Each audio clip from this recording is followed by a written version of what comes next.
Mire, son elecciones que se denominan de segundo grado y creemos que es fundamental que en estos procesos se permita la participación ciudadana y la publicidad. Es decir, que en estos procesos hay una primera etapa que es una junta nominadora, es la democracia participativa y es la sociedad la que está participando. En ese caso se requiere que la sociedad haga una fiscalización del proceso y que el Estado haga un esfuerzo para lograr un proceso totalmente transparente. Y en la segunda fase, que es ya cuando se elige de una nómina, lo importante es que se permita en ese proceso también una fiscalización, transparencia, publicidad, para terminar con la elección de la mejor persona, la persona que tenga más méritos y que sean razones fundadas por mérito, no por preferencias. ¿Y qué se asemeja el caso de Honduras a Guatemala? El caso de Honduras tiene muchas similitudes. Yo creo que estamos ante estados muy débiles, en donde hay altos índices de corrupción y en donde la justicia ha llegado a provocar en la sociedad una desesperanza, de tal forma que la seguridad jurídica no se llega a cumplir a cabalidad. Yo creo que esa es una de las similitudes más importantes. Luego diría yo que hay una sociedad civil también muy activa que quiere contribuir a que el proceso sea un proceso transparente y un proceso público y que termine con la elección de la mejor persona, la persona más independiente, la persona que más conocimientos tenga en el derecho penal para poder ejercitar la persecución penal, pero al mismo tiempo hay estructuras enquistadas en el Estado que no lo permiten, entonces se requiere una depuración del Estado y creo que una tercera similitud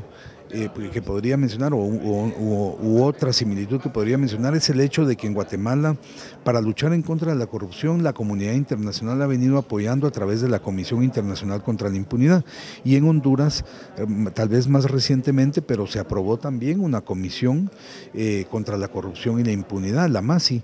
y de esta forma parecería como que la comunidad internacional está buscando también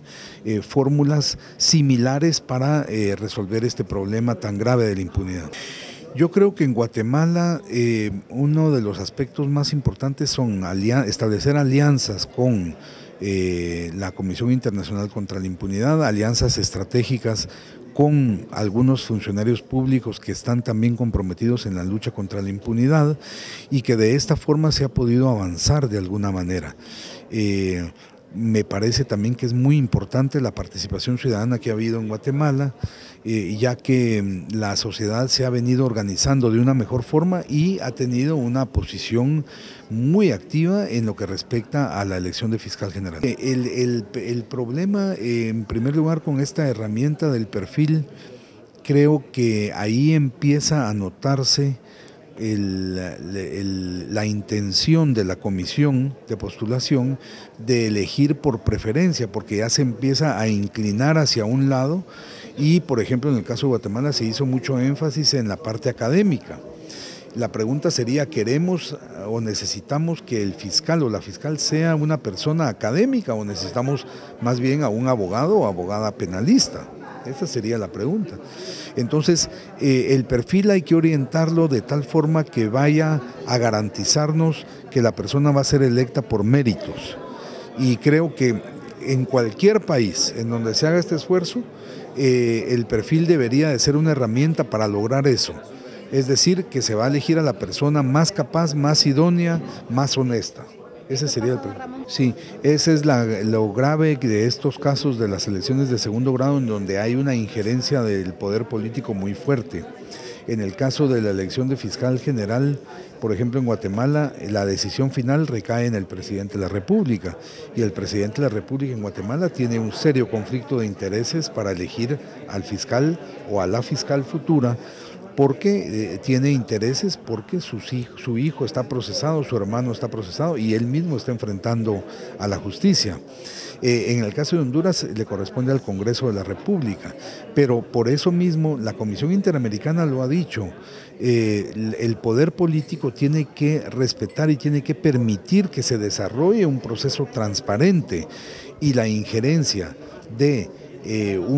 o la decisión final que recaiga en un Congreso podría representar una injerencia y una limitación a la independencia del fiscal que se elija. De tal forma que no hay ningún sistema perfecto, pero lo que debemos de pedirle al Estado es que establezca salvaguardias para lograr que la elección, aunque la haga el poder político, sea la mejor elección y la más transparente y de la persona más capaz. Pero abogado, después de la elección, ¿cómo detectar si este fiscal nuevo trae otros intereses? ¿Cuál sería el determinante para detectar sus acciones, sus intereses? Mire, después de la elección de fiscal va a venir ya, en primer lugar, a través de los nombramientos, porque muchas veces los nombramientos o las destituciones obedecen ya a los intereses de grupos. En segundo lugar, uno puede verlo ya con la política criminal que vayan a impulsar. Indudablemente los primeros días ya la sociedad puede notar que el Ministerio Público se va a orientar hacia la persecución o violación de los derechos humanos o hacia la defensa contra la corrupción. Y finalmente nombramientos, políticas y finalmente también con la estrategia de los casos mismos, porque muchas veces después de que la persona es electa, empezamos a notar cómo la posición ya en el juicio, en un juicio determinado, ya va variando, ya se permite más la libertad de las personas, se promueve más la libertad de una persona acusada de corrupción, o bien mediante otras acciones en el proceso mismo, permitiendo más medidas sustitutivas cuando no proceden o favoreciendo más a los procesados por actos de corrupción. El problema en nuestro país es que la corrupción está en todos lados, en todas las instituciones, y la preocupación es que esta persona sea una persona corruptible. Correcto, es que ese es el problema de nuestras sociedades. La corrupción ha llegado a tales niveles que el peligro es que el fiscal la fiscal puede orientar los casos en una u otra forma. Entonces, por eso mismo creo yo que es la importancia de que los medios de comunicación supervisen este mecanismo, este proceso, y que supervise la sociedad misma también todo el proceso, porque de lo contrario se les facilita que nombren a una persona que va a tener intereses en defender al crimen organizado o a los militares o a funcionarios corruptos.